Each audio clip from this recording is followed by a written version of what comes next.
হচ্ছে বৃষ্টি, আর আমি নিয়ে চলে এসেছি এইখানে আলু পটল আর সোয়াবিন। আজকে বানাবো দেখো ঝটপট আলু পটল দিয়ে সোয়াবিন।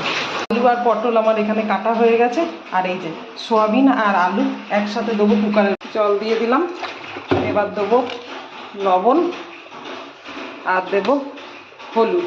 এবার এটাকে হালকা একটু সেদ্ধ করে দিয়েছি। এবার পটলগুলোকে আমি একটু ভেজে নেব। পটলের মধ্যে আমি দিয়ে দিলাম একটু নুন আর দেবো একটু হলুদ। পটলগুলো এখানে ভাজা হয়ে গেছে, আর কড়াই দিয়ে দিয়েছি তেল, দিয়ে দেবো গোটা জিরে, দিয়ে দিলাম শুকনো লঙ্কা তেজপাতা, আর দিয়ে দেবো একটু চিনি। এবার আমি পেঁয়াজগুলো কেটে রাখা পেঁয়াজ দিয়ে দেবো। পেঁয়াজগুলো হালকা নাড়াচাড়া করে আমি এর মধ্যে দিয়ে দেবো টমেটো কুচি।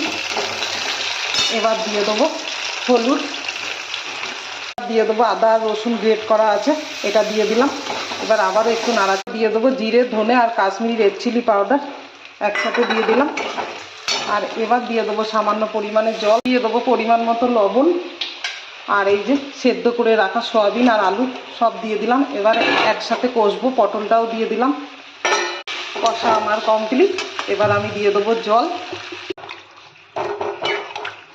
এবার দিয়ে দেবো ওপর দিয়ে দুটো কাঁচা লঙ্কা দিয়ে দিলাম। সব শেষে দিয়ে দেবো গরম মশলা পাউডার।